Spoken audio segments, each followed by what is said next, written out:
এই দুনিয়াতে যত মানুষকে আপনি আপন দেখেন, এরা সবাই হয়তো আংশিক কোনো কোনো ক্ষেত্রে কেউ বিভিন্ন পার্সেন্টেজে আপন, কিন্তু আপনার সবচেয়ে বড় আপন হলেন আপনার রব আল্লাহ রাব্বুল আলামিন। আল্লাহর চাইতে বড় আপন আর কেউ নেই। আপনি একান্তে আল্লাহর সাথে একটু কথা বলেন। যারা ডিপ্রেশনে ভুগছেন, অশান্তিতে ভুগছেন, মানসিক অস্থিরতায় ভুগছেন, আজকেও আমার অফিসে আসার আগে দেখি এক লোক বসে আছে, নামাজ পড়লাম আমরা, উনি নামাজ পড়লেন না।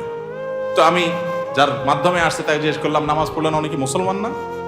বলে মুসলমান, কিন্তু উনি অন্য জগতে আছে। কি? উনি আত্মহত্যা করবে। আজকের ঘটনা, উনি আত্মহত্যা করবে, উনি হাসছেন আপনারা। এর আগে এক জুমা অফিস থেকে আমাকে ফোন দিল, জুমার নামাজ পড়াইতে ঢুকবো, বলতেছে এক লোক অফিসে এসে ঢুকছে, আপনার সাথে দেখা করবে, সে আত্মহত্যা করবে, জুমার নামাজও পড়বে না, এখন মরার আগে আপনার সাথে একটু দেখা করতে চায়। আমি আছি নারায়ণগঞ্জ, আর সে ঢাকায় অফিসে। ভাইরা আমার, আপনারা হাসছেন। ঘরে ঘরে অশান্তির সমুদ্র চলছে, ঘরে ঘরে মানুষের মধ্যে অশান্তির হাবুডুবু খাইতেছে। তরুণ ইয়াং মানুষ, বাচ্চা ছেলে এখনো দুনিয়ার কিছু তারে পায় নাই, ব্যবসা বাণিজ্য জ্ঞানজাম ফাসাদ কিচ্ছু পায় নাই।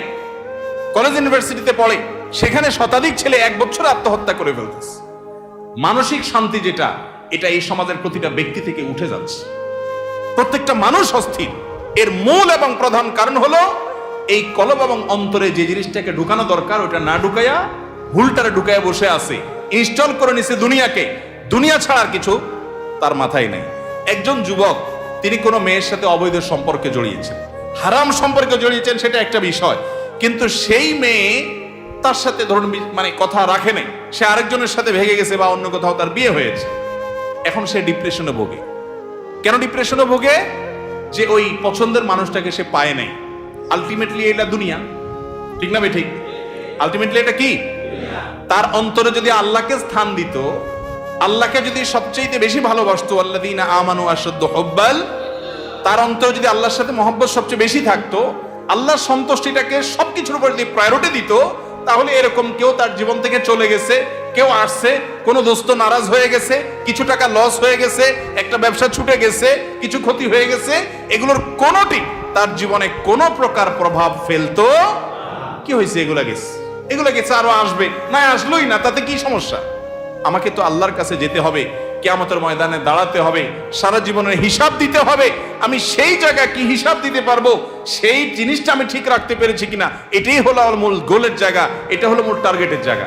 এইভাবে যদি আপনি ভাবেন, তাহলে আপনার মধ্যে ডিপ্রেশন ইনশাআল্লাহ এমনিতেই দূর হয়ে যাবে। মোহতারাম হাজরিন, অতএব সম্পদ উপার্জন করেন, ব্যবসা বাণিজ্য করেন এবং জাগতিক কাজ করেন, এতে কোনো সমস্যা নাই, কিন্তু অন্তরে দুনিয়াকে নয়, আল্লাহকে স্থান দেন। এবং এই স্থান দিতে গিয়ে আপনাকে স্যাক্রিফাইস করতে হবে। কি স্যাক্রিফাইস? ওই যে সৎ পথে চলবেন, হক হালালি চলবেন, টাকা পয়সা বেশি হবে না। অন্যরা তো দূরের কথা, নিজের আপন মা বাবার কাছেও দাম পাবেন না, ভাই বোনের কাছে দাম পাবেন না, বইয়ের কাছেও হয়তো দাম পাবেন না, ছেলে মেয়ের কাছেও হয়তো দাম পাবেন না, বন্ধু বান্ধবের কাছেও দাম পাবেন না, এলাকার ইমাম সাহেব, খতিব সাহেব, হুজুর সাহেবের কাছেও দাম পাবেন না, কারণ পয়সা নেই। কিন্তু আল্লাহর কসম, যেই জায়গায় দাম পাওয়া দরকার সেই জায়গা ঠিকই পাবেন। আরশ আজিমের মালিক আপনার অনেক বেশি মূল্য দিবেন। নবী করিম সাল্লাল্লাহু আলাইহি সাল্লাম কতবার এরকম বলেছেন সাহাবীদেরকে, তোমরা কোনো জান্নাতি লোক দেখতে চাও? বলি ইয়া রাসূলুল্লাহ, দেখতে চাই। একটা লোক চলে যাচ্ছে সামনে দিয়ে, তিনি জিজ্ঞাসা করেছেন, এই লোকটা সম্পর্কে তোমাদের কি ধারণা? বলি ইয়া রাসূলুল্লাহ, লোকটা খুব সাধারণ একজন মানুষ, এত গরিব, সমাজের এত সাধারণ মানুষ যে এই ব্যক্তি কারোর মেয়ে বিয়ে করতে চাইলে কেউ তার কাছে মেয়ে বিয়ে দিবে না, কেউ তাকে পয়সা হাওলাত দিবে না, কেউ তাকে চেয়ার দিবে না, কেউ তাকে কদর করবে না। আরেক লোক আসছে, নবী করিম সাল্লাল্লাহু আলাইহি সাল্লাম বলেন, এর সম্পর্কে তোমাদের বক্তব্য কি, মূল্যায়ন কি? সাহাবীরা বলছেন, ইয়া রাসূলুল্লাহ, এই লোকটা যার মেয়ের বিয়ের অফার করবে, সবাই তার কাছে মেয়ে দিতে পারলে সৌভাগ্যবান মনে করবে, পয়সা আলা, ভাবসাবালা, সমাজে অবস্থানওয়ালা। সে কারো কাছে কিছু চাইলে কেউ তাকে ফেরত দিবে না, তার অবস্থান আমাদের কাছে অনেক বেশি।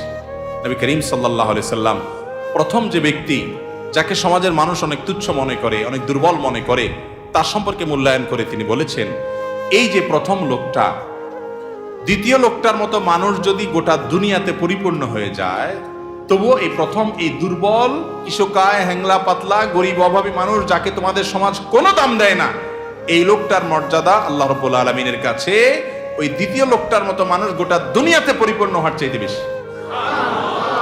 ভাইরা আমার, এজন্য সামাজিক অবস্থান এটা আরেকটা ডেঞ্জারাস ব্যাধি, নেশা। সামাজিক অবস্থান, বেশিরভাগ লোক পয়সা করি কামাই করেন নিজে খাওয়ার জন্য না, ভাবসাবের জন্য। কিসের জন্য? ভাবসাবের জন্য। ভাবসাব বুঝেন?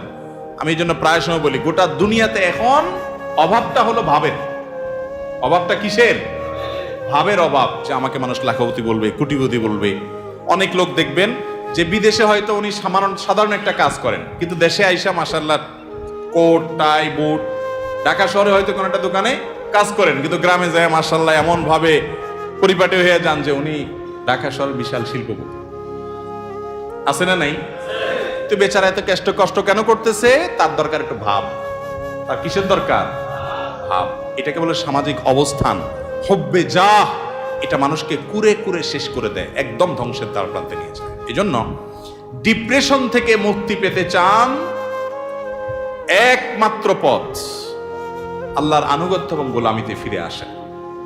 সালহাতু সঙ্গে বুদি দিল খারাস, আজমুদে এক জামানা খাকে বাস। বাইরে বহু বছর তো পাথর হয়েছিলেন, কিছু কাল একটু মাটি হয়ে দেখেন, একটু চোখের পানি ফেলে দেখেন, একটু রোনাজারি করে দেখেন, একটু আল্লাহর সাথে কথা বলে দেখেন, দুনিয়ার মোহটা ছেড়ে দেন, আল্লাহর মোহাব্বতটাকে নিজের ভিতরে আনার চেষ্টা করেন, আল্লাহর গোলামিটা করে দেখেন।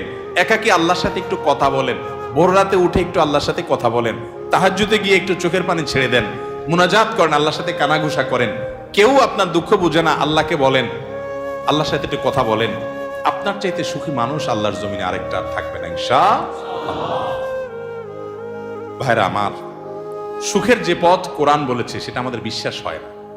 সম্ভবত হাসান বসরি রাহিমাহুল্লাহ বা অন্য কোন এক তাবেঈ বলেছেন, কোরআনে আল্লাহ রাব্বুল আলামিন বহু জায়গায় ওয়াদা করেছেন যে আল্লাহ তাআলা মানুষকে দুনিয়াতে সুখ স্বাচ্ছন্দ্য দিবেন। মান আমিলা সালিহাম মিন যাকারিন আও উনসা ওয়া মুমিন ফালানুহইয়ান্নাহু হায়াতান তাইয়্যিবা। নারী হোক আর পুরুষ হোক, যে ব্যক্তি ঈমান আনার পর নেক আমল করবে, আল্লাহ নির্দেশ মতো নিজের জীবনকে পরিচালিত করবে, এটাই তার জীবনের মূল টার্গেট। এটা ঠিক রেখে পয়সা আসলে আসুক, না আসলে নাই, ব্যবসা থাকলে থাকুক, না থাকলে নাই, আল্লাহর আনুগত্যটাকে মূল রেখে চলে। আল্লাহ রাব্বুল আলামিন ওয়াদা করেছেন দুটি বিষয়ের, এক ফালানুহইয়ান্নাহু হায়াতান তাইয়্যিবা, তাকে অবশ্যই যারা মাদ্রাসার ছাত্র বা আলেম ওলামা তারা জানেন, ফালানুহইয়ান্নাহু লামে তাকিদ বা নুনে তাকিদ সাকিলা, তিনটা তাকিদ দিয়ে আল্লাহ বলেছেন ফালানুহইয়ান্নাহু,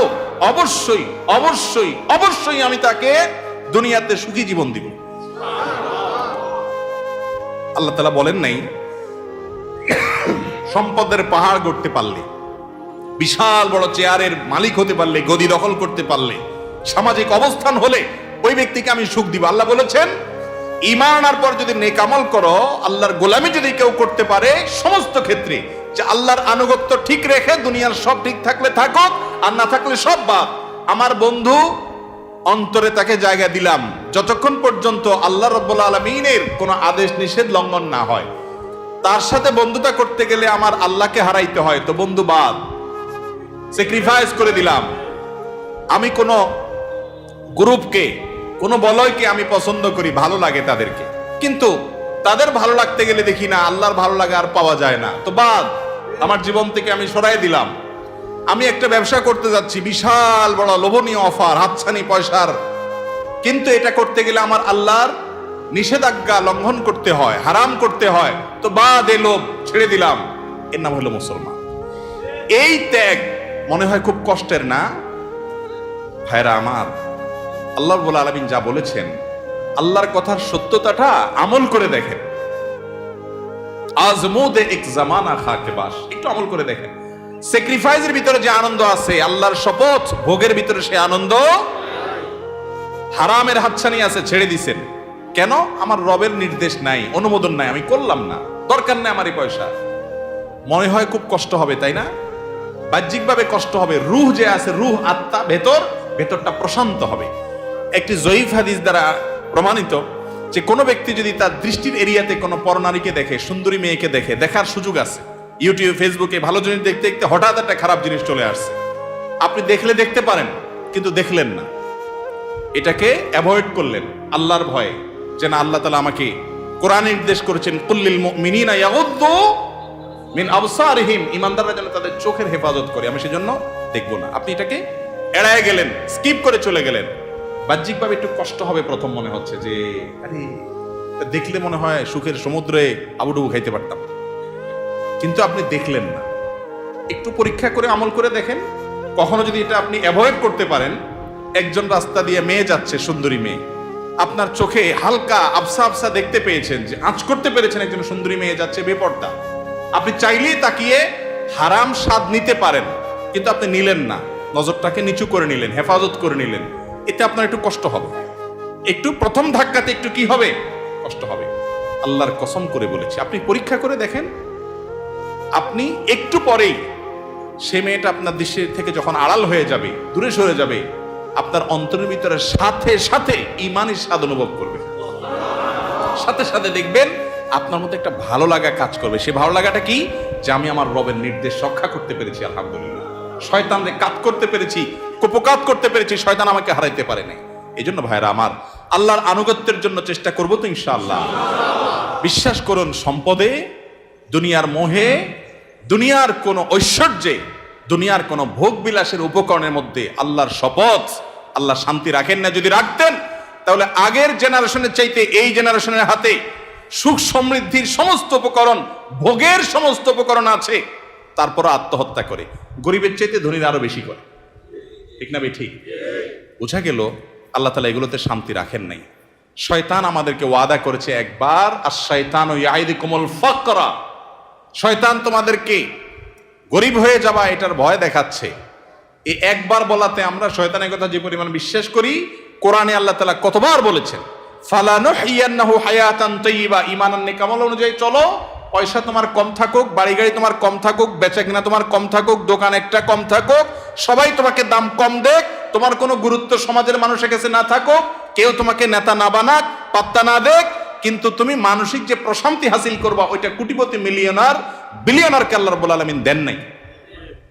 আল্লাহর এই কথার উপরে আস্থা বিশ্বাস রাখার জন্য দরকার হলো ঈমানী শক্তি। এই জন্য বলি, মাঝে মধ্যে তাকওয়ার চর্চা করে দেখেন, দেখবেন কি স্বাদ। আল্লাহ তাআলা আমাদের সবাইকে তাকওয়ার সে স্বাদ আস্বাদন করার তৌফিক দান করুন। এবং ডিপ্রেশন এবং মানসিক যে অশান্তিতে মানুষ ভুগছে আজ, এটার মূল কারণ হলো দুনিয়ার মোহে অন্ধ হয়ে যাওয়া। দুনিয়ার মোহ এটা মানুষকে পাগল পরা করে দেয়, অস্থির করে দেয়। আর যখন অল্পে তুষ্ট থাকে মানুষ, যা পেয়েছে তাতে শুকর আদায় করে, আল্লাহ তাআলা নগদ শান্তি দান করেন। আল্লাহ তাআলা আমাদের সবাইকে মানসিক প্রশান্তি দান করুন।